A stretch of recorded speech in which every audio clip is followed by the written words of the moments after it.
MCA Home Video, the leader in quality home entertainment for more than a decade, invites you to join us as we move into the 90s with bright new stars,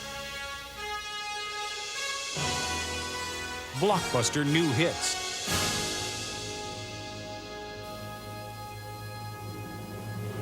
and a brand new name, MCA Universal Home Video.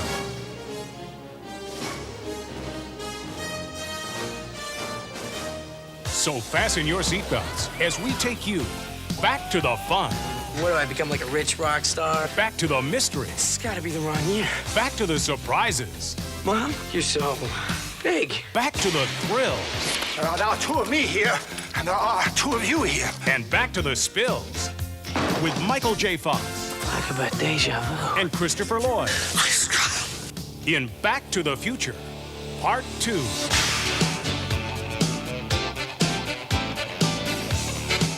MCA Universal Home Video is proud to announce the video cassette release of one of this year's highest-grossing films, with a historic opening weekend of $43 million, going on to gain over $115 million at the box office. Now, get ready for dynamic floor displays, posters, brochures, banners, buttons, static cling posters, oversized boxes, and more, with multiple POP mailings shipped directly to retailers and bulk quantities available to distributors. Plus, the most exciting news of all. Doc, look at this. Back to the Future Part 2 will arrive at video stores as Back to the Future Part 3 zooms into theaters nationwide. A multi-million-dollar theatrical ad campaign will create Back to the Future awareness starting in April and continuing through July. Plus, an extensive post-street date ad campaign for the video release of Back to the Future Part 2 will begin in June and continue through July and beyond. So get ready. Starting May 24th, the future will be back. It's just everything. It's everything you go to movies for. What do you mean we're in the future? October 21st, 2015. Marty, we're going to be able to see our wedding. Wow. The intent here is to gain a clear perception of humanity. Where we've been, where we're going, the pitfalls and the possibilities, the perils and the promise. What do I become, like a rich rock star? Please, Marty, no one should know too much about their own destiny. I am rich, though, right? Oh, this is heavy. Hello? Hello, anybody home? Look what happens to your son. Oh, God.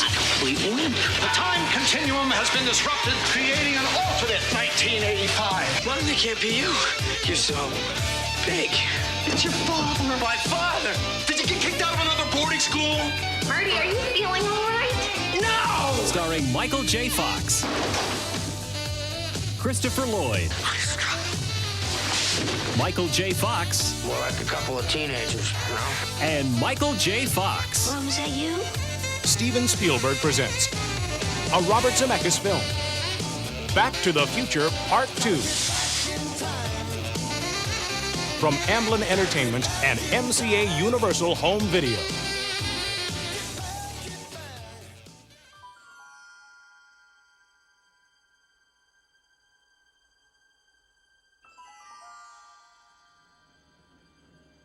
Are we back? We're back.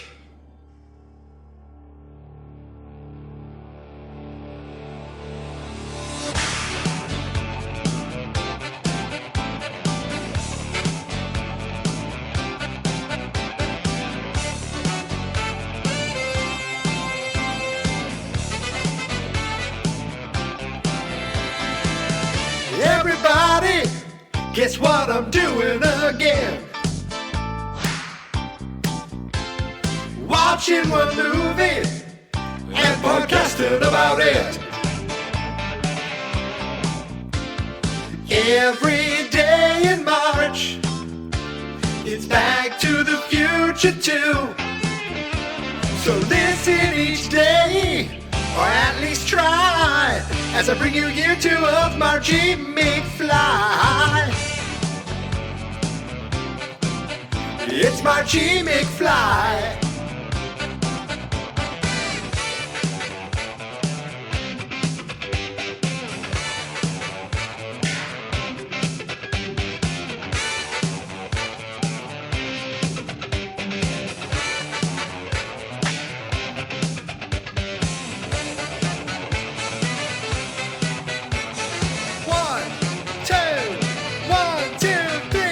Marchy McFly. It's Marchy McFly.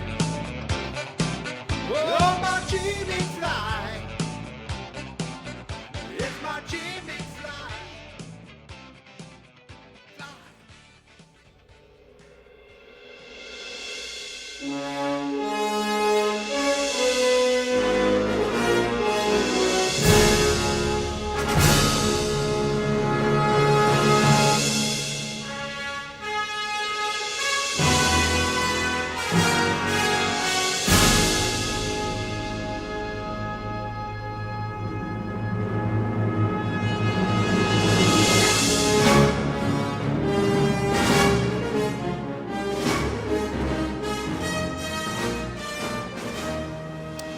Gotta say, I think this is the latest that I've started a Marchy McFly episode this year. Or is it? No, maybe it isn't. The other day I did say something like I finished at 9:30. So maybe this is the second latest. It's 8:52 p.m. as I hit record on my computer. And you know what I did today, right? Right. Ladies and gentlemen, I watched Back to the Future 2 this morning for the 8th time in 8 days. I did it very early this morning watching, with breakfast, as I've been doing pretty much the entire, time I've been doing this. I've been watching Marchy McFly first, Back to the Future 2, first thing in the morning every day. And I'm not sure if there's ever going to be a day where I'm not going to be able to do that. I don't see anything like that happening. But you never know. You know, real life does happen. And there are things that could take me away from doing this show right away in the morning. But I can't see it happening anytime soon. So I'm pretty excited to keep going with this. Today, I'm not going to focus on a specific part of the movie just yet. I know where we last left, they were heading back to 1955, but I took some notes, and I just like going through my notes, and sometimes it's just going to be notes, and that's really it today, except there's an article that I found that when I saw the title, I was all excited to dig into the topic. But when I read the article, I realized it was a lot of fluff. I still want to go over it, but not going to do that yet. First, I want to go through my notes. So, oh wait, that's for a skit idea I have. Ooh, a skit. Ooh, not today, not today. But I do have something brewing in my immature brain. So I'm just going to go through my notes because that's every day something new pops in my head. Or what happens sometimes is I'll see something, I go, "Ooh, I should write that down." Wait, I don't have my tablet. Wait, should I write that down? You know what? I'll remember it again. Who knows if I do? Who knows if I remember it? Maybe there are just some lost gems out there that the world will never know. My thoughts on the... I have a new thought on Marty being called chicken. I don't, but you never know. Maybe I did, and I just blew it. Okay, so here's my first... I'm just going to go through these notes. I wrote down, how long was Doc in the future? Now think about this. Doc is constantly in a rush. We've got to get to the future now. Well, no, you have 30 years to kind of come up with a very good plan. But we got to get to the future now. Oh, we shouldn't have brought Jennifer. Let's knock her out. We have to get that Gray Sports Almanac now. No, you really don't. You could have had many attempts, as long as he's not placing crazy bets. You had many attempts to solve things, but that's neither here nor there. I'm saying Doc is constantly in a rush, or at the beginning, and I know it was for fun at the end of the first one, but he was in a major rush. I'm bringing logic into this. So you know where I'm coming from. I want to dive in and be like, well, what were his motivations? Why did he do this? And how long was Doc in the future? He drops Marty off at the end of the first movie, comes back. He comes back the next day. So my thinking is, okay, he realizes Marty's been through a lot. Let him sleep it off. Let him have a nice rest. I mean, he could have given him a week. He didn't give him 24 hours. He's like, I'm going to do this now. But Doc had all the time in the world to do whatever he wanted. And then he's like, all right, I'll give him one night. He went and he had a rejuvenation, change of blood. They replaced his I think his kidneys and his liver and his spleen and all this crap. And he's completely added 30 to 40 years to his life. Now, look, I know this is the future, but there had to be prep. There had to be surgery. There had to be recovery time. Along with that, he had to get the car hover converted. That took some time.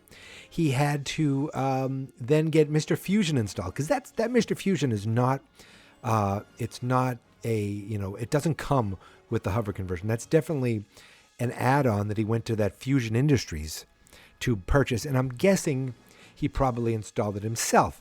Now, where did he install this? Interesting. Maybe he did it. Maybe he went to like a black market mechanic. I don't know.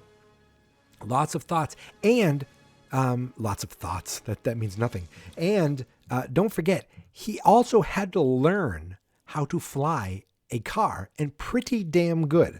I mean, he's an older gentleman. Even with the rejuvenation, he's an older gentleman. And he took this DeLorean into the future, had it, hover converted, had the Fusion, Mr. Fusion installed to really create the energy that, in the 50s you needed, or lightning, and in the 80s you needed plutonium. And now you need like a couple banana peels and a can of beer. So that, I mean, you'd think he was in the future for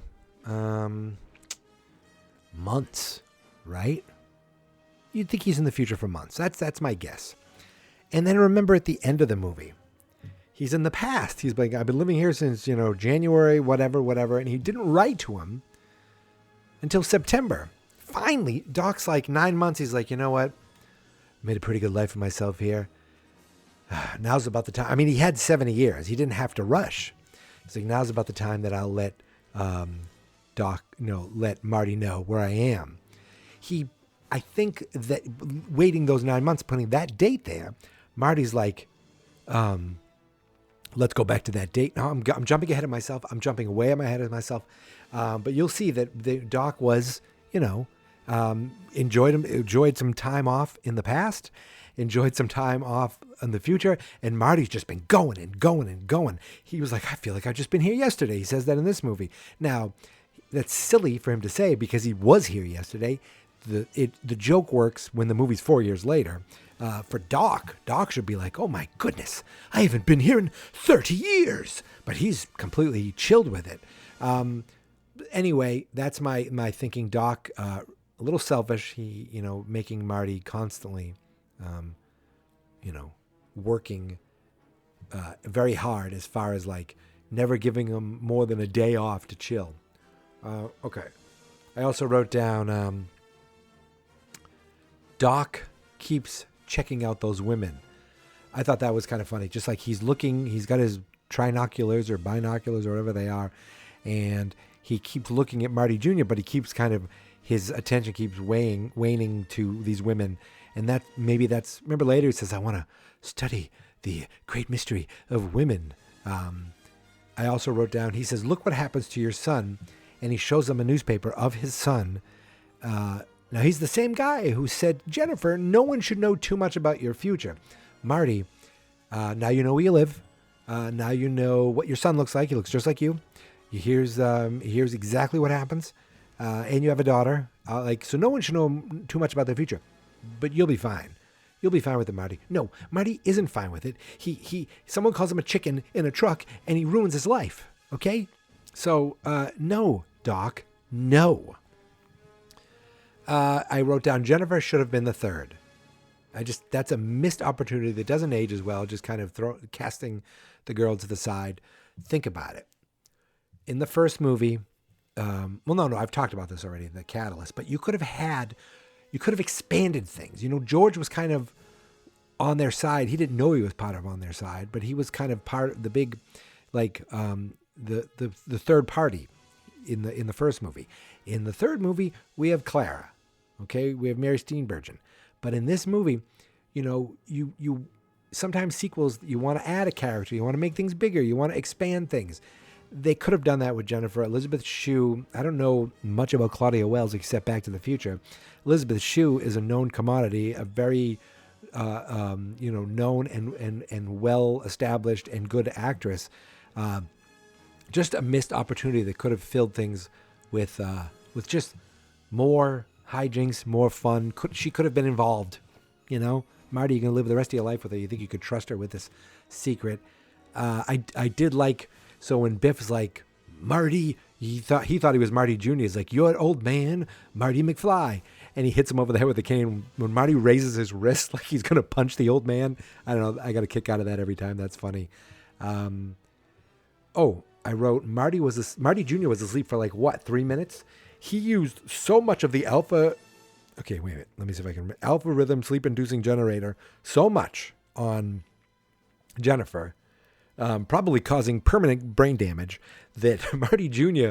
was like, hey, I'm only asleep for 3 minutes. Now I didn't ask any questions and I'm showing back up at the Cafe 80s, just like Griff said. I also wrote Biff being changed at the end of the first movie really wore off, because as the old man, he's kind of a jerk to Marty and to his grandkid. And his grandkid's a psycho. So he didn't really live, he's like, Marty, and he has his, Marty, look, I make my new match books. And, at the end, he's like doing the whole the whole waxing things. But at the same time, we do see that Griff, he's kind of a wimp, and Griff makes him wax his car too. But he still is kind of a curmudgeon-y jerk. And my goodness, his grandkid is an a-hole. And we do know that Biff has kids. Now, in 1955, for some reason, I thought Biff said, God bless America, but he says, third time's the charm. And then he makes out with Lorraine, his third wife. So maybe one of the first two wives is who he has children with. And in the original timeline, it's who she had children with, one of those wives. And there you have Griff. You never meet Biff's children or his parents. It skips a generation. You go from Gertrude Tannen to Biff to Griff. And then way back to Mad Dog. Did I say that? I feel like I might have said that already. I also read two conflicting things on Gertrude Tannen, who is the voice of Biff's grandmother, with a big, hey, Biff, where you going? Like a big cartoony voice. In one spot, it says, Tom Wilson said it was him uncredited. But if you go to Charles Fleischer's IMDb page, I think it's somewhere under trivia or somewhere, it says that he's the voice of Gertrude, which I don't think is right. I think it's Biff's. I think it's Tom Wilson himself. So I'm kind of still stuck in 2015. I do like Save the Clock Tower, thumb $100. It was give us a quarter in 1985. 30 years later, it's like, hey, can you give us $100? And then there's one thing I want to talk about that is so bizarre. So I was kind of trying to pay attention more to the scene when Marty Jr. is watching TV, gives all the channels, 3, 15, 100, blah, blah, blah, and the Weather Channel. He sits down, and Jennifer's peeking out and trying to see what he's doing. So this is insane. Marty Jr. is watching something, and there's a commercial, and it says, bottoms up. And it shows a woman standing there, and then you see these cartoon boobs zoom out, and it says, the super inflatable tit. I'm not making this up. TIT. The super inflatable tit. 52% off for those last minute adjustments. And it shows the woman kind of standing to the side, and the boobs are getting bigger and smaller. So I'm thinking, is this a bra that can make you look bigger? Is it a surgery that allows you to change sizes? Then it lights up. The boobs light up on the screen, and it says the headlight tit. T-I-T. This is on the screen. This is actually being in this movie. It says 2-for-1 sale. That is insane. Now, next time you watch Back to the Future 2, just watch that scene. It's bizarre. I could not believe what I was seeing this time. First of all, I can't believe I didn't notice it until today. I really wasn't kind of paying attention to it. And this time I focused and I said, what the hell is that? Also, in the lower corner, you see U.S. Air, which is an airline, and they're advertising going to Vietnam, which is another ad like in the downtown. It says serve Vietnam. You go back to 55, it says go to Cuba for a vacation. So that I thought was just something funny and interesting. So what else do I have? I think. When they get to Hilldale, when Biff and Doc get there, and it says Hilldale, the address of success. Someone wrote over it, and it says the address of suckers. They did a little graffiti. I said Doc is a horn dog. Oh yeah, he wants to sell it. He wants to study women. And got to be honest, I have more notes than I thought I did. I do like when Biff threatens to cut off the kids, and he's like, Dave's probation.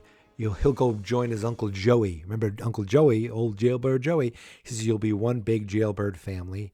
When Biff meets his older self, he goes, "I'm a distant relative." He's like, "I don't see any resemblance."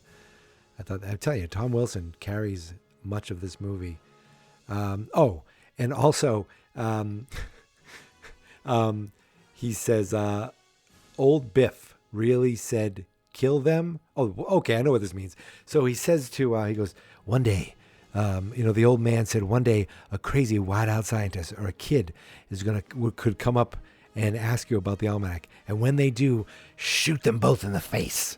Like, I cannot imagine that old man. He's a bit of a curmudgeon, but I didn't think of him as pure evil. The fact that he did that is just hilarious. I wrote my tablet in gum. Oh yeah, my tablet case. I accidentally put my tablet in gum. I was very angry. That happened this morning while watching the movie. It was tragic. Oh, I already said why rush any of this. They have 3 years to get the almanac because he made his first big bet in 1958. Well, okay. You could have just went back to 1958. You didn't even have to go talk to Biff.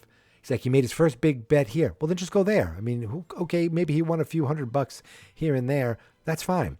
Just go and go to that point and steal it from him. In 1955, still in 1955, Marty's hiding in the back of the car while Biff is getting into the car and sitting in the car. Nobody sees Marty just sitting there. And, Biff says, you're about as funny as a screen door on a submarine, on a battleship. And Marty's like, it's a screen door on a submarine. Like, they're across the street. They're not yelling. And I'm like, Marty can hear them? There's a lot of things you can hear in this movie that you shouldn't be able to hear. But we haven't got there yet. And that is my notes for the day. I hope to get to 1955 tomorrow. Who knows? Maybe I'll have more 1985 notes, more 2015 notes. Who knows? But now that I've gone through all these notes, what I like to do is take some time and go through this article that you can't really expect much when the article is from mtv.com. Okay. Yes, I used to get a lot of my news from Kurt Loder and Tabitha Soren, back in the late 80s and early 90s. But I don't at this point, I don't think of MTV as a viable news source. But this was back in 2014 when they were still respectable. I'm kidding. But this was back in 2014. I'll put a link to it in the show notes if you do want to see it. I was hoping for more juice, more like real reasons and theories. And a lot of this is just just GIFs with little captions, nothing fancy. It says, and this is by, so it says 25 Reasons Back to the Future Part 2 is still the best in the series, which of course is utter nonsense. It's written by Alex Zalbin, who I've started following on Twitter because he does like, entertainment news. And that's fine. I'm not like coming up against this guy, or like I'm not gonna be like, this guy wrote the worst article ever. I don't care that much. But it is. It says 25 years ago, because this was written on November 21st, 2014. So it was the 25th anniversary of Back to the Future 2. 25 years ago, on November 22nd, 1989, Back to the Future Part 2 hit movie theaters. And though Back to the Future is great, and Back to the Future 3 is real good too, Part 2 is still the best in the series, which is, again, utter nonsense. Now, I don't know how old this guy is, so maybe as a little kid he saw this and he just thought all the things in it were cool. Because, yes, there are some cool things in it. But that's still not a good enough reason to make this the best in the series. So, number one, that beginning. It says also technically the end of the first movie, but shot with a different actress and stuff, a better actress. Yes, I'll admit. But okay, it's the best in the series because of that beginning. Well, no, that doesn't make any sense because the beginning doesn't exist without the first one. Number two, self-tying shoes. See what I mean? It's all light fluff. So, but I still wanted to go through it because I bookmarked it and I needed to do something. It says no explanation. This is awesome. Yes, the self-tying shoes are very cool. I'm wondering how they did it. He steps in, boom. And I'm wondering if there's a cut scene so that they must have like wires behind the sneakers, because he puts one sneaker down and the other one is already on his foot. And I forget, this GIF doesn't show him put one on. Hoverboard. So it says need no explanation. Self-tying shoes. This is awesome. Hoverboard also needs no explanation. Yes. Very, of course, the hoverboards are great. The scene is silly, but come on. Number four, the ad for Jaws 19, which basically gave us nightmares forever. Now that's when I feel like I'm on like BuzzFeed or something. Like that was silly. We can't walk by a movie theater without sneaking the suspicion that a shark is going to eat us. Nope, nobody does that. Nobody thinks that. Number five, this is it. Nobody calls me chicken. That is the worst part of this movie. Of a movie that I'm already saying is very flawed. That is the worst part. And it says, and it shows Marty throwing the hat. It says, nobody calls me chicken.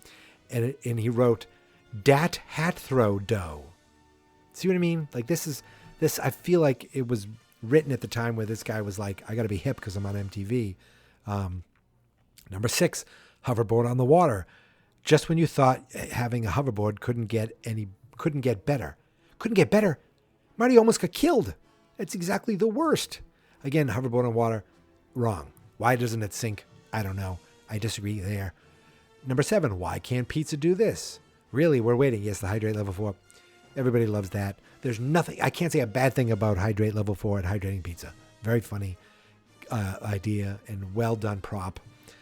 Even though it kind of looks like Play-Doh when it goes in, I still love it. Number 8, the Sports Almanac. Before Back to the Future 2, no idea what a sports almanac was. After, it's essential time traveling companion. So this guy was young. He didn't even know that, like, well, you know what an almanac, what do you think a sports almanac is? I don't even know if the things are called, I feel like they're called sports encyclopedias, but either way, what do you think it was? It was the way to look up stats before the internet, before Wikipedia. Number 9, Future Biff's hat. His name's Griff. I'm sorry. His Future Biff is the old man. That's Griff. Okay, this thing is getting off the rails. I'm losing my mind here. It says Lady Gaga has been trying to copy that for years. Okay, yep. Number 10, Doc Brown's glasses, which are basically like a variation on Bret the Hitman Hart's glasses, but okay. Also this, the only car cooler than the DeLorean. Just shows it's that red car that was at Texaco. Okay, kind of cool. Looks like a bobsled with, 4 weird things that kind of look like wheels. Not debatable. Very debatable. Very debatable. Number 12, Cafe 80s. Probably the best idea for a themed restaurant outside of American Restaurant in Little Britain for Arrested Development. Yes, Arrested Development had a place called Little Britain, and in that there was an American restaurant. That is a funny idea. And yes, Cafe A's is a great idea. Then it says, did we mention hoverboards? Yes, you did, because Biff's gang on hoverboards is kind of the best. Meh. Number 14, evil alternate present Biff. More than any other character, Biff gets ton to do in Back to the Future 2. Yep. Evil alternate present Biff is one of the best parts of the movie and definitely the grossest. Yeah, actually, I have nothing at all to say bad about Tom Wilson's performance, and him in this he's actually he's hamming it up and he's having a good time and he's fun. Number 15, Marty's hat. Everyone gets such great hats in this movie. You know what I mean? This is what I mean. Like, should I have even done this article? It's that kind of aqua, like all the different colors on it hat. I don't remember those stickers where you'd push down on the ink and it would change colors. That's what it reminds me of. Number 16. Why am I saying this? Pep to the sea. I guess that's how the MTV generation of the early 20 teens says Pepsi. Whatever soda you choose in real life, you've got to admit that's one sweet-looking bottle of Pepsi. I'll admit, that Pepsi Perfect bottle is pretty awesome as a guy who enjoys bottles of soda.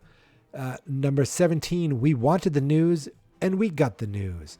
Every entry in this series is dense, but Back to the Future, even the blink and you miss it newspaper is packed solid. Yeah, it's showing a picture of the USA Today in the future, which I'm going to discuss. I'm going to do a whole issue on newspapers, probably sooner than you think. Number 18, here we go. Meet the family. Marty's future family, including an upside-down George, follow up nicely on the last movie's promise that something is very, very wrong with his kids, though actually it's more wrong with him. Yes, I admit, that's one line. It is actually more wrong with him. I mean, the kids do get in trouble, but there's really what's wrong is more wrong with Marty. But no, the upside down George is garbage. It's dumb, but you had to have him in there somehow. Marty dressed up as a girl, cute, but absolutely doesn't do anything. She's in it for 5 seconds, and it's just done for done's sake. I'm tearing this apart. I don't care. Number 19. This one, here we go. Mr. Fusion gets an upgrade. What the F does that even mean? Keep your plutonium. The sequel's time travel engine eats beer and garbage. Yes, but Mr. Fusion doesn't get the upgrade, you dumb son of a bitch. Mr. Fusion is the upgrade. I'm sorry. I'm getting so upset at this guy. I mean, there's no harm, but Mr. Fusion gets an upgrade. That's like you just realize you didn't watch the movie. You've never seen the first one. The Mr. Fusion showing up is part of the joke at the end of the first one. Number 20, evil alternate Marty's mom. What does that even mean? Lorraine's not evil. And is it the evil alternate timeline? It's just terribly written. And she says, he says, did you have confusing feelings left from the first movie? Because Marty's alternate present mom only makes things way, way more confusing because of the big fake boobs, I guess. Number 21, Marty does the coolest thing ever. Cornered by evil alt Biff, Marty jumps off the roof, only to rise up on the flying DeLorean and your sinking realization that you will never be as cool as Marty McFly. Okay, I can't disagree with all that. Yes, Biff still could have shot him in the face. And yes, he could have missed. There's another jump that Marty does. And I don't know if Michael J. Fox actually does it. It's the most impressive thing in this movie. And it's in a complete nonsense, like not a nonsense, but a complete throwaway moment. You wouldn't even think about it. The fact that he does this, I'm like Jackie Chan doing this would be impressive. And I'll talk about that, but not today. So it says, he jumps off the roof and he does it so smoothly. I'll have to admit. And when he comes up and he's standing on the roof of the DeLorean, I have to admit again, pretty badass. Yes. I know I am at the realization that I will never be as cool as Marty McFly. So that 21 is Marty does the coolest thing ever. 22 is Doc Brown does the grossest thing ever. And it's Doc Brown peeling his face. Yes, that's funny. 23, Jennifer meets herself. Again, she has short hair. Her hair never changed over the years. Same. 24, that ending. Yes. I will never, no matter what, every day I watch this movie, I sit there and I say, this ending is so absolutely perfect. Perfect. It says, only Empire Strikes Back has a better cliffhanger. Scratch that. This is the best one. Sorry, Empire. They're saying this is a better cliffhanger than Empire Strikes Back. Well, Empire Strikes Back isn't really a cliffhanger. It isn't really a cliffhanger. It's like, whoa, Luke gets his hand cut off. Darth Vader's his dad. Han Solo's in carbonite. And now we go pick up Luke. And we stare out the window. And the movie ends. When this movie, he runs out there, shows up, Doc's like, great Scott, passes out in the middle of the road. For all we know, he dies. I was laughing at this thought yesterday where at the end of the movie, Doc Brown passes out and it zooms out and it shows to be concluded. But in the background, you see Marty, stay with me, Doc. And he's doing chest compressions on Doc and CPR to try to keep him alive. I'm sorry. That just plays into earlier, what's CPR? That just the thought of, and now it's going to be in my head every time I see this movie the rest of the month, the visual of in the background, just seeing Marty trying to bring Doc back to life. And okay, number 25. How did this become my longest episode? This is crazy. Number 25, or I think it's my longest episode. Oh yeah, it definitely is. Okay, so number 25, it's about time. So I'm going to finish reading this article. Now there's a few paragraphs of actual written out prose or content, whatever you want to call it. At the risk of ending this goofy gift-stickle on something sincere, what Back to the Future 2 does so well is legitimately, smartly, and with a great sense of humor, play around with the idea of time travel. There's some exploration in the first movie. With the threequel the threequel spends almost the entirety of its running time in the Old West, but Part 2 really delves deeply into becoming a time travel comedy. Many movies have tried to copy this formula, but none have been as successful. Back to the Future 2 is the best in the series, and it's a very good series because it works as a comedy, it works as a sci-fi, all while expanding and deepening these characters we know and love, and that's the power of love. Some of that stuff I agree with. The fun and smart kind of time travel, that I still, if you dig deep, you find what could be holes. But Back to the Future 2 is not the best in the series. It is, right now, it's the second best. And I'm not even sure about that. I haven't revisited the third one in a long time. And I'm definitely not going to watch it until March 1st, 2023. With that in mind, I just wanted to read that article. There are people out there who adore this movie, and I have to admit, I was definitely one of them. And I shouldn't say that. I do adore this movie.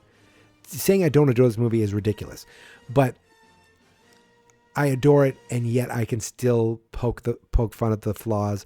I can still see the the edges. Is that the saying? I know that there are issues with it, and I simply don't care. It's fun enough, but it's far from a perfect movie. But it's far from being the best in the series. So that's it. I can't believe it. I can't believe I turned this into almost 40 minutes. My goodness gracious. Or it will be 40 minutes by the time this ends. So anyway, folks, that's it. I said that already. That's how I get it to 40 minutes. I just keep saying that's it. So anyway, folks, that's it. All right. I'm not going to do... Okay. That really is it. You can find me on Twitter and on Instagram at Geek Mentality. The website is fansnotexperts.com. The Facebook page is Fans Not Experts. And of course, this is day 8 in year 2 of MARCHY McFLY, celebrating everything Back to the Future Part 2. And guess what we're going to do tomorrow? We're going to do it again. So until then, my friends, thank you for listening. Thank you for subscribing. And here is my theme song. This is my podcast. I made it. Geek Mentality's what I named it. And I think you should listen and subscribe. 'cause I'm kinda funny and awesome. I think that I'm worth your time, and I'm kinda handsome. My mom says, please listen and please subscribe. At least listen to this episode.